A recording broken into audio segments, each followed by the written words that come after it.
Hello friends, இன்றைக்கி நம்ம வீடியோவில் திருச்சி மாவட்டம், அதாவது திருச்சி மாவட்டத்தில் இருக்கக்கூடிய அருள்மிகு அரங்கநாத சுவாமி திருக்கோயிலில் இருக்கக்கூடிய ஒரு முக்கியமான வேலைவாய்ப்பை பற்றி தான் நம்ம பார்க்க போகிறோம்.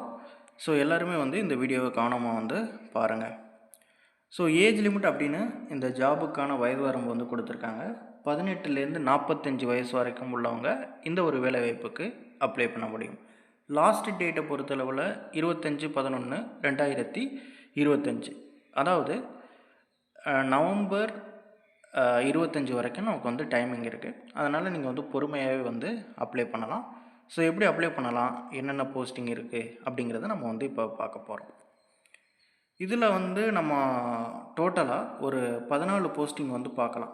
ஸோ 14 போஸ்டிங் அப்படிங்கிறப்ப இதில் மோஸ்ட்லி பார்த்திங்கன்னா சில வேலைகள் ரொம்ப சிம்பிளான வேலையாக தான் இருக்கும். அதாவது எப்படிப்பட்ட வேலை அப்படின்னு பார்த்திங்கன்னா, கூர்க்கா, திருவலகு, கால்நடை பராமரிப்பாளர், பெரிய சன்னதி, உடல், ஓகேவா, இந்த மாதிரி ஜாப் வேக்கன்சி இருக்குது. ஸோ பெரிய சன்னதி வீரவண்டி, பெரிய சன்னதி சேமக்கலம் மற்றும் இதர வாத்தியங்கள், ஸோ இந்த மாதிரி போஸ்டிங் இருக்குது. உதவி யானைப்பாகன், சலவையாளர் அப்படின்னு கொடுத்துருக்காங்க, கூட்டுபவர். ஸோ இதற்கான சேல்ரி அப்படின்னு நம்ம பார்க்கும்போது, ஸோ ஒரு சில வேலைகளுக்கு நமக்கு ஒரு 18லேருந்து ஒரு 58,600 வரைக்கும் சேல்ரி கொடுப்பாங்க அப்படின்னு மென்ஷன் பண்ணியிருக்காங்க. ஸோ இதற்கான கல்வி தகுதி தமிழில் எழுத படிக்க தெரிஞ்சாலே போதும். கால்நடை பராமரிப்பாளர், அப்புறம் வேறு என்ன போஸ்டிங் கொடுத்துருக்காங்கன்னு பார்த்தீங்கன்னா, கால்நடை பராமரிப்பாளருக்கு கொடுத்துருக்காங்க. ஸோ அதுக்கப்புறம் நம்ம உதவி யானைப்பாகன், இவங்க எல்லாருக்குமே சேல்ரி 11,600லேருந்து 36,800 வரைக்கும் கொடுக்குறாங்க.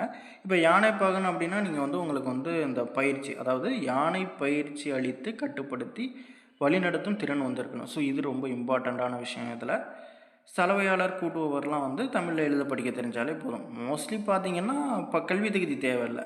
ஜஸ்ட்டு அவங்களுக்கு ஒரு தமிழில் வர்றவங்களுக்கு தமிழில் எழுத படிக்க தெரிஞ்சிருக்கணும், ஓகேவா, அப்படின்னு தான் கொடுத்துருக்காங்க. இதில் நம்ம ரொம்ப இம்பார்ட்டண்ட்டாக பார்க்கக்கூடிய போஸ்டிங் இது தான், இளநிலை உதவியாளர் அப்படிங்கிற போஸ்டிங் தான். இதற்கு 10ஆம் வகுப்பு தேர்ச்சி கேட்குறாங்க. ஓகே, இல்லை டிகிரி முடித்தவங்களும் அப்ளை பண்ணலாம்.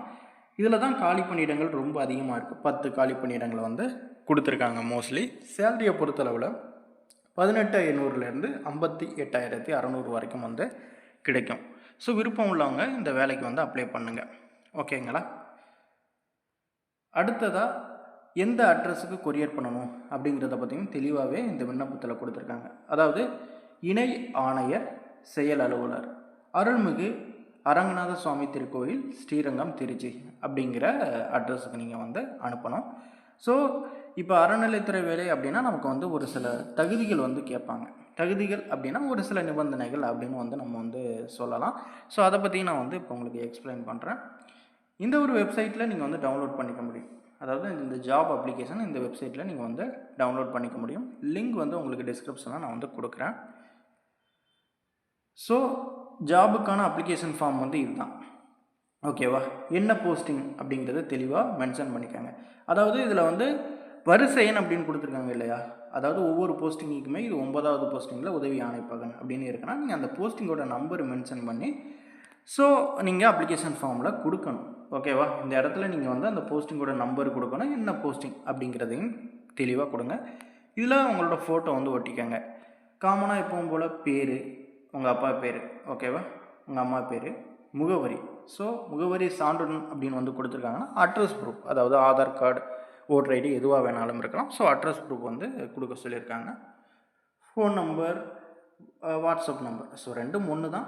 ஸோ நீங்கள் எந்த நம்பரு கரண்டாக யூஸ் பண்ணுறீங்களோ அதை கொடுங்க. இமெயில் ஐடி, பிறந்த நாள், வயது சான்றுடன் அப்படின்னு கேட்டிருக்காங்க. அதாவது 10 சர்டிஃபிகேட்டாக இருக்கலாம், இல்லை உங்களோட 10th மார்க் ஷீட்டாக இருந்தால் கூட ஓகே தான், ஓகே. ஸோ கல்வி தகுதி, ஸோ நீங்கள் என்ன எஜுகேஷன் முடிச்சிருக்கீங்க அப்படின்னு கொடுத்துருக்காங்க. ஸோ அதற்கான சர்டிஃபிகேட் அட்டாச் பண்ணணும். தொழில்நுட்ப கல்வி தகுதி, தொழில்நுட்ப கல்வி தகுதி அப்படிங்கிறப்ப கம்ப்யூட்டர் சம்மந்தமான ஏதாவது ஒரு கோர்ஸ் நீங்கள் முடிச்சிருக்கலாம். ஸோ அதை கூட நீங்கள் இன்க்ளூட் பண்ணிக்கிட்டு சர்டிஃபிகேட் அட்டாச் பண்ணலாம். பள்ளி கல்லூரி மாற்று சான்றிதழ், அதாவது டிசி கேட்குறாங்க. ஸோ டிசி இந்த இடத்துல நீங்கள் மென்ஷன் பண்ணணும். ஸோ இது கல்லூரியில் வாங்கினதா இல்லை ஸ்கூலில் வாங்கினதா, எப்படின்னா ஜஸ்ட் மென்ஷன் பண்ணுங்கள், பள்ளியில் வாங்கிய மாற்றுச் சான்றிதழ் இல்லை கல்லூரியில் வாங்கிய மாற்றுச் சான்றிதழ் அப்படின்னு மென்ஷன் பண்ணிக்கலாம். அதுக்கப்புறம் ஜாதி சான்றிதழ், அதாவது என்ன கம்யூனிட்டி அப்படின்னு வந்து கேட்குறாங்க. ஸோ உங்களோட ஜாதி வந்து மென்ஷன் பண்ணிக்கோங்க. ஓகே, ஸோ வகுப்பு வந்து கேட்குறாங்க, எம்பிசியா எஸ்டியா பிசியா அப்படிங்கிறத தெளிவாக கொடுத்துக்கணும். வாக்காளர் அடையாள அட்டை எண், அதாவது உங்கள் ஓட்டர் ஐடி நம்பர் வந்து இருக்கணும், உங்கள் ஓட்டர் ஐடி வந்து அட்டாச் பண்ணணும். ஆதார் அட்டை எண், அதாவது உங்களோட ஆதார் நம்பரை வந்து மென்ஷன் பண்ணிக்கணும். ஸோ அதையும் நீங்கள் வந்து அட்டாச் பண்ண வேண்டியது வரும். உடற்தகுதி சான்று, அதாவது உங்களோட ஹெல்த் கண்டிஷன் எப்படி இருக்குது அப்படின்னு வந்து செக் பண்ணி அதற்கான சர்டிஃபிகேட் அட்டாச் பண்ணணும். அதுக்கப்புறம் நன்னடத்தை சான்று 2 வந்து கேட்டிருக்காங்க, ஏ அல்லது பி கிரேட் அலுவலரிடமிருந்து பெறப்பட வேண்டும். ஸோ 2 ஆஃபீஸர்கிட்ட இருந்து நீங்கள் நன்னடத்தை சான்று வந்து வாங்கணும். முன் அனுபவம், அதாவது எக்ஸ்பீரியன்ஸ் ஏதாவது இருந்துச்சுன்னா நீங்கள் வந்து அதை கூட மென்ஷன் பண்ணலாம், ஒன்றும் ப்ராப்ளம் கிடையாது. அதற்கான சர்டிஃபிகேட்டை மட்டும் கொடுத்துக்கோங்க. இதர தகுதியில் வேறு ஏதாவது அடிஷ்னல் குவாலிஃபிகேஷன் இருந்தால் கூட நீங்கள் வந்து இதில் மென்ஷன் பண்ணிக்கலாம். ஸோ சர்டிஃபிகேட்டை அட்டாச் பண்ணுங்கள், அவ்வளோதான். ஃபைனலாக எந்த டேட்டில் நீங்கள் வந்து அப்ளை பண்ணியிருக்கீங்களோ அந்த டேட்டு உங்களோட சிக்னேச்சரை வந்து இந்த இடத்துல போட்டுக்கோங்க. ஸோ அவ்வளோதான், நீங்கள் அப்ளிகேஷன் ஃபில் பண்ணிடலாம். பொதுவான தகுதிகள் பார்க்கலாம். ஸோ தமிழில் உங்களுக்கு எழுத படிக்க தெரிஞ்சிருக்கணும் அப்படின்னு வந்து கொடுத்துருக்காங்க. கடவுள் நம்பிக்கை இருக்கணும் அப்படின்னு மென்ஷன் பண்ணிட்டாங்க. வயது வந்து 18 வயசு இருக்கணும். 18 வயசு அப்படிங்கிறது இங்கே கொடுத்துருக்காங்க தெரியுமா அந்த டேட்டு.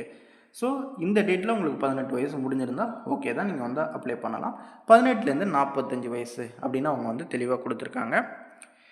ஸோ அதுக்கப்புறம் பணியிடங்களின் எண்ணிக்கை, பதவி உயர்வு, பணி ஓய்வு உள்ளிட்ட நிர்வாக காரணங்களுக்காக மாறுதலுக்கு உட்பட்டதாகும் அப்படின்னு வந்து கொடுத்துருக்காங்க.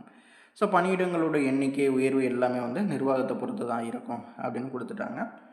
ஓகே, ஸோ ஒவ்வொரு பணியிடத்துக்கும் நீங்கள் வந்து தனித்தனியாக கூட கொடுத்துக்கலாம். 14 போஸ்டிங்குக்குமே நீங்கள் வந்து தனித்தனியாகவே அப்ளிகேஷன் ஃபார்ம் வந்து ஜெராக்ஸ் எடுத்து எல்லாத்துக்குமே நீங்கள் வந்து அப்ளை பண்ணிக்கலாம், நோ ப்ராப்ளம். ஸோ அதுக்கப்புறம் அந்த அரசு பதிவு பெற்ற அலுவலர்கிட்டருந்து நீங்கள் சர்டிஃபிகேட் வாங்குவீங்கள்ல, அது வந்து ஜெராக்ஸாக தான் இருக்கணும், ஒரிஜினல் வந்து அனுப்பக்கூடாது. ஓகே, ஸோ உங்கள் மேலே போலீஸ் கேஸ் இல்லை அப்படிங்கிற மாதிரி ஒரு சர்டிஃபிகேட் ஒன்று வந்து வாங்கி கொடுக்கணும். அதுக்கப்புறம் பார்த்தீங்கன்னா நீங்கள் கொடுத்துருக்க எல்லா டீட்டெயில்ஸுமே வந்து கம்பல்சரி உண்மையாக வந்து இருக்கணும், ஃபேக்காக இருக்கக்கூடாது. ஓகே, அதுதான் கொடுத்துருக்காங்க. உங்களை இன்டர்வியூக்கு கூப்பிடும்போது உங்கள் சொந்த செலவில் தான் வரணும். ஸோ அவங்க வந்து எந்த ஒரு பேமெண்ட்டும் உங்களுக்கு கொடுக்க மாட்டாங்க. அதாவது உங்களோட அப்ளிகேஷன் ஃபார்மும் நீங்கள் வந்து இந்த தேதிக்குள்ளே, அதாவது இந்த தேதி 24/11/2025 இந்த டேட்டுக்குள்ளே நீங்கள் வந்து அனுப்பிடுங்க. ஸோ அதுக்கு பின்னாடி அனுப்புனீங்கன்னா உங்களோட அப்ளிகேஷன் ஃபார்மை ஏற்றுக்க மாட்டாங்க. ஓகேங்களா? ஸோ இதில் வந்து எப்படி வந்து நீங்கள் வந்து ஃபில் பண்ணணும் அப்படிங்கிறத தெளிவாக வந்து கொடுத்துருக்காங்க. ஓகே, ஸோ இதில் வந்து நீங்கள் என்ன போஸ்டிங் அப்படிங்கிறது தெளிவாக எழுதிக்கணும். அது எந்த நம்பர் போஸ்டிங், இப்போ 1ஆம் நம்பரில் ஏதாவது போஸ்டிங் இருக்குன்னா அந்த போஸ்டிங்கோட நேம் 1ன்னு போட்டு நீங்கள் தெளிவாக மென்ஷன் பண்ணணும். ஸோ இந்த அட்ரஸுக்கு அனுப்பணும். ஓகேவா? இணை ஆணையர் அப்படிங்கிற அட்ரஸுக்கு வந்து அனுப்பணும். இதில் அக்னாலஜ்மெண்ட் கார்டு வந்து ஓட்டணும். அதாவது இந்த 25 ருபீஸ்க்கு அக்னாலஜ்மெண்ட் கார்டு வந்து போஸ்ட் ஆஃபீஸில் கிடைக்கும், அதை வாங்கி நீங்கள் வந்து ஓட்டினா போதும். ஸோ இவ்வளோ தான் இதற்கான நிபந்தனைகள், மற்றபடி வேறு எதுவுமே வந்து இல்லை. குறிப்பாக அவங்க என்ன சொல்ல வர்றாங்க அப்படின்னா, நீதிமன்றங்களில் தண்டனை அடைந்தவர்கள், அது மாதிரி உங்கள் மேலே போலீஸ் கேஸ் இந்த மாதிரி ஏதாவது இருந்துச்சுன்னா, அதுக்கப்புறம் அரசு சார்ந்த நிறுவனங்கள்லேருந்து விலக்கப்பட்டவர்கள், கவர்மெண்ட் ஜாப்லேருந்து விலக்கப்பட்டவர்கள், இவங்க வந்து விண்ணப்பிக்கக்கூடாது அப்படின்னு தெளிவாகவே மென்ஷன் பண்ணிட்டாங்க. ஸோ அதுக்கப்புறம் வந்து தேர்ந்தெடுக்கப்படும் பணியாளர் திருக்கோயிலின் உபகோயில்களுக்கு மற்றைய பணிகளுக்கும் பணியிடை மாறுதல் செய்யப்படுவார் அப்படின்னு தெளிவாக கொடுத்து விட்டார்கள். ஸோ அதனால் இதையும் நோட் பண்ணிக்கோங்க. ஓகே, ஸோ நீங்கள் வந்து திருச்சியாக இருந்தீங்கன்னா டைரெக்டாக போய் நீங்கள் வந்து இதற்கான இதர விவரங்களை தெரிஞ்சுக்க முடியும். ஓகே, ஸோ மோஸ்ட்லி இந்த ஜாபை பொறுத்தளவில் திருச்சி டிஸ்ட்ரிக்டில் உள்ளவங்களுக்கு ஃபஸ்ட்டு ப்ரிஃபரன்ஸ் வந்து கொடுப்பாங்க. அதர் டிஸ்ட்ரிக்டில் உள்ளவங்க இன்ட்ரெஸ்டடாக இருந்தால் அப்ளை பண்ணுங்கள். ஓகே, தேங்க்ஸ் ஃபார் வாட்சிங்.